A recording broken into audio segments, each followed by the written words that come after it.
Most empires collapse when history turns against them. The Ottomans survived centuries of it. A small frontier state rises from the dust of Anatolia. Around it, old powers are cracking. Byzantium is bleeding. Rival Turkish beyliks fight for space. Mongol pressure still shadows the region. Europe watches from the west. East Persia waits in the east.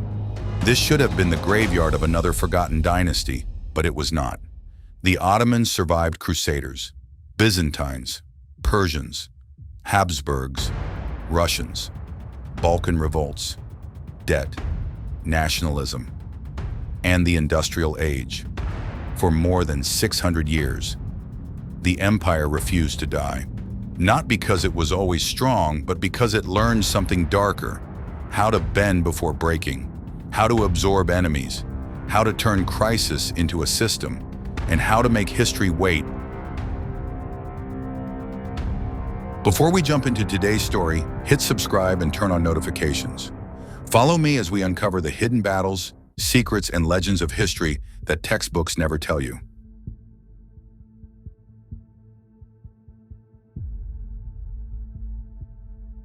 The Ottomans weren't born powerful. They were born adaptable. The Ottoman story doesn't begin with a golden throne. It begins on a frontier not the center of the world, the edge of one. A violent borderland where Byzantine authority was weakening, Turkish powers competed, and a warrior could rise fast if he picked the right master. This wasn't a stable world, it was broken. And that was the first Ottoman advantage. A perfect empire usually needs order. The early Ottomans needed disorder. Disorder gave them space. It gave them recruits. It gave them enemies too busy fighting each other to crush them early. They weren't the largest power in Anatolia, weren't the oldest, weren't guaranteed to survive, but they were flexible. They attracted frontier fighters, made local alliances, absorbed useful people instead of pushing them away. They expanded step by step, not because the world welcomed them, but because the world around them couldn't hold itself together. That's the first twist. The Ottomans didn't rise because they were born inevitable. They rose because they understood chaos better than their rivals. And once they learned how to survive on the edge, they started moving toward the center.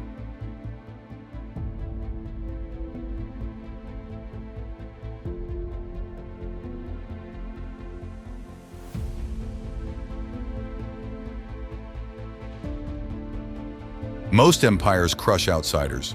The Ottomans learned how to use them. Conquest is easy to describe. Armies march, cities fall, flags change, but conquest alone doesn't build a 6th century empire. The harder question is what happens after the city falls. Do the conquered people rebel? Do they keep paying taxes? Do they serve the new ruler? Do local elites cooperate? Or do they wait for revenge? The Ottomans weren't modern humanitarians. They were empire builders. But they understood something brutally practical. If every conquered community becomes an enemy, the empire spends its life putting out fires. So the Ottomans ruled through layers. Different religious and ethnic communities kept their internal leadership under imperial authority. Either Christians, Jews, Muslims, Greeks, Armenians, Slavs, Arabs, Turks, Kurds, merchants, soldiers, priests, governors, all became part of the imperial machine. This wasn't equality, not in the modern sense. It was management. You were valuable if you could pay taxes, keep order, trade, farm, govern, fight, build, translate, or negotiate. The Ottomans didn't need everyone to become the same. They needed everyone to become useful. And that's the second twist. The empire survived because it turned difference into machinery. But machinery needs a center. And soon the Ottomans found the city that made them impossible to ignore.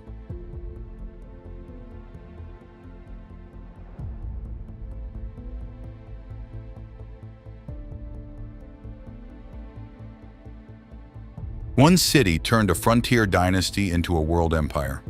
For centuries, Constantinople was more than a city. It was a symbol: Roman, Byzantine, Christian, imperial. Walled up so thick that armies had broken against it for generations. Arabs, crusaders, Turks, and more had tried for 800 years. Most failed. Taking Constantinople wasn't just winning land. It was stealing history. In 1453, Mehmed II did what so many had tried and failed to do. The old Byzantine capital fell, and the Ottoman dynasty stepped into a new role. Before Constantinople, they were rising. After Constantinople, they had arrived. The city connected Europe and Asia. It commanded roots, memory, prestige, and fear. It gave the Ottomans not just a capital, but a claim. They were no longer border warriors. They were heirs to empire. Mehmed understood the theater of power. A ruler doesn't only need armies. He needs a stage big enough that enemies take him seriously. Constantinople became that stage. But a city, even the greatest city, can't defend an empire by itself. Behind the walls, behind the palace, behind the ceremony, the Ottomans needed something colder. And a war machine strong enough to make Europe afraid. And for centuries, that machine marched.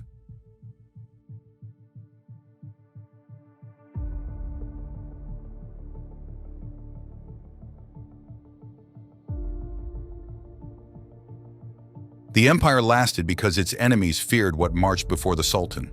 The Ottoman army wasn't just a crowd with swords. At its height, it was an organized imperial instrument.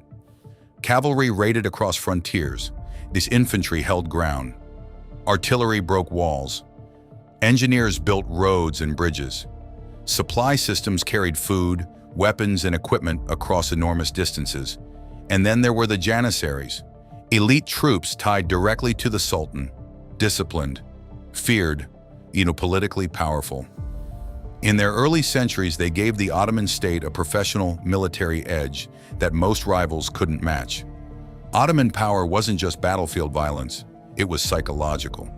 A city hearing the Sultan's army was approaching had to imagine the cannons, the banners, the cavalry, the siege lines, the cost of resistance. Fear became strategy. But here's the cruel irony. The same military institutions that built the empire later became obstacles to reform. By the 1600s, the Janissaries were a powerful political guild.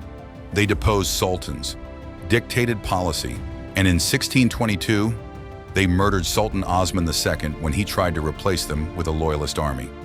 The machine that made the Ottomans terrifying could also turn rigid. A weapon can protect a state, but when that weapon gets too powerful inside the state, it starts protecting itself. And the empire's most brutal survival trick wasn't even on the battlefield. It was inside the royal family.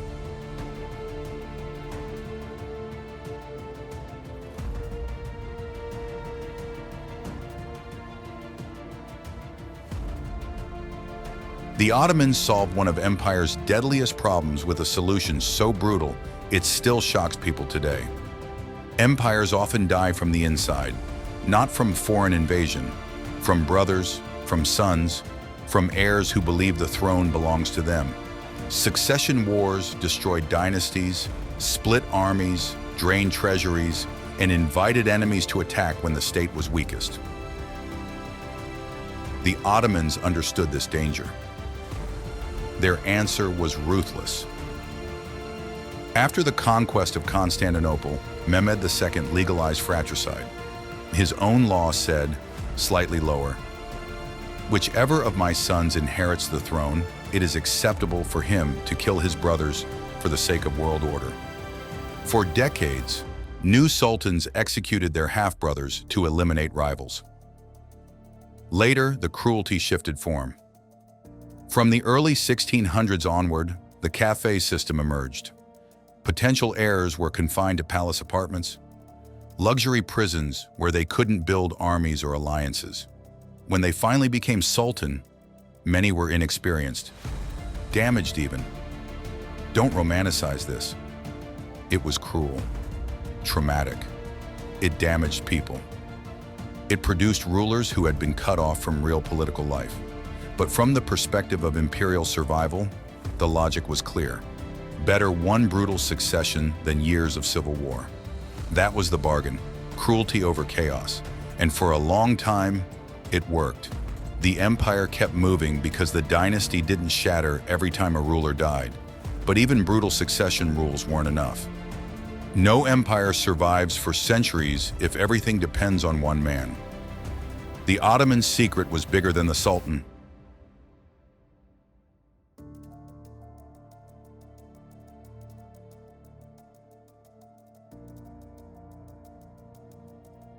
A weak ruler can destroy a weak kingdom, but the Ottoman machine could survive weak men. The West often remembers empires through faces. Osman, Mehmed, Suleiman. Great names make history easier to sell, but they also hide the machine underneath. The Ottoman Empire lasted because it built institutions strong enough to outlive individual rulers. Bureaucrats drafted orders, judges interpreted law, governors managed provinces. Military elites guarded power. Palace officials controlled access. Religious authorities shaped legitimacy. Tax systems turned land into revenue. The empire didn't run only on charisma. It ran on administration. One key strength was legal flexibility. Ottoman rule combined Islamic law with sultanic regulations called Kanun. This dual system meant the Sultan could issue new tax or land laws without waiting for a religious fatwa. Sharia stayed sacred. Kanun was practical. Most empires before them didn't have that agility. Land and military service were also linked through systems like Timar grants, where revenues supported officials and cavalry service. Over time, the system changed. Local notables grew stronger. Tax farming expanded. Provinces negotiated with the center. It wasn't always clean, wasn't always efficient, but it was durable. That durability mattered because weak sultans came and went. The state kept breathing. And while the palace managed people, law, and soldiers, geography gave the empire another weapon. The Ottomans sat on the world's pressure points.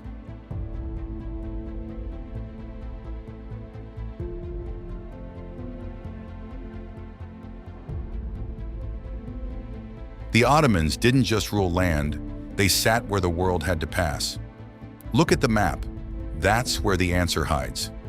The Ottomans controlled or influenced routes between Europe and Asia, the Black Sea and the Mediterranean, the Balkans and Anatolia, the Arab provinces, and the Red Sea world. The Bosphorus and Dardanelles weren't just water, they were pressure points. Trade, grain, armies, pilgrims, merchants, diplomats, fleets, all moved through or around Ottoman-controlled space. An empire can be rich because it produces, but it can also be powerful because others have to pass through it. The Ottomans taxed movement, controlled cities, guarded routes, ruled ports that connected huge economic zones. This didn't make them invincible. The rise of Atlantic trade, European naval power, and industrial capitalism slowly shifted the world's economic center away from the old roots. But the Ottomans weren't erased overnight. They adjusted, traded, negotiated, stayed too strategically placed to ignore. For centuries, geography gave them leverage even when their armies struggled. But that leverage came with a cost.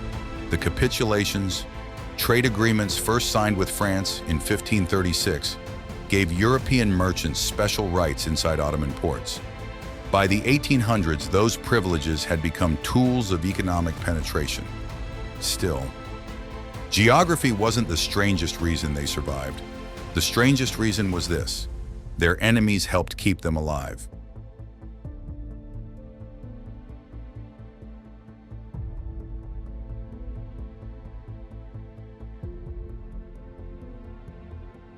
Sometimes an empire survives not because it's loved, but because its enemies fear what replaces it.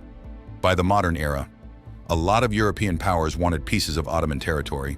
Russia wanted access and influence. Austria worried about instability near its borders. Britain watched the routes to India. France wanted prestige and leverage. Others saw trade, ports, Christians under Ottoman rule, diplomatic advantage, but they didn't all want the same thing. That disagreement mattered.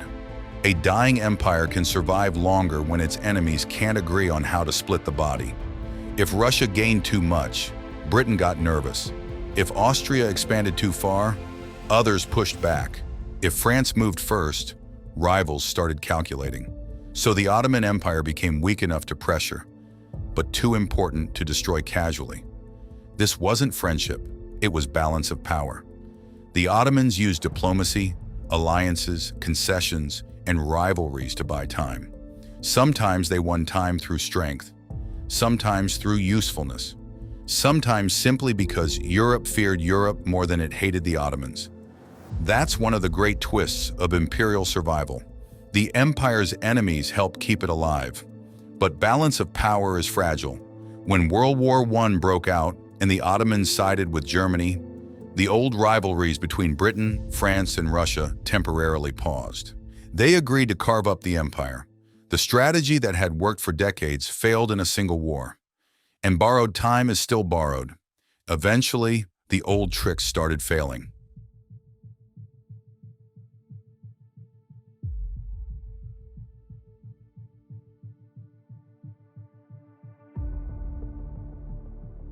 The Ottoman Empire didn't die because it never changed. It died because the world changed faster. This is where lazy history gets it wrong. The Ottoman Empire wasn't frozen for 300 years, waiting to collapse. It reformed, reorganized, modernized parts of the army, changed laws, negotiated with European powers, tried to centralize, adapt, survive. But survival got more expensive every generation. Nationalism attacked the old imperial logic. Communities that once fit inside layered imperial rule started imagining themselves as nations. Industrial Europe widened the military and economic gap. Debt gave foreign creditors leverage. Capitulations and financial dependence weakened sovereignty. Reform became necessary, but every reform threatened someone's privilege. Modernization wasn't just a solution, it was also a battlefield. Old elites resisted. New thinkers argued, provinces pulled away, armies demanded change, European pressure grew. The center tried to hold together a world that was no longer built for empires like this. And as desperation deepened, so did brutality. In 1915, the Ottoman government ordered the mass deportation and killing of hundreds of thousands of Armenian subjects, an act recognized today as genocide. The empire that had once absorbed difference now tried to eliminate it. Then World War I arrived, and the empire chose the losing side. This time, the old survival machine couldn't absorb the shock. After the war, the empire was partitioned. The Sultanate was abolished in 1922, and the Ottoman world passed into history. The Republic of Turkey was declared in 1923. The final twist isn't that the Ottomans never changed. It's that change itself became too slow, it's too costly, and too late.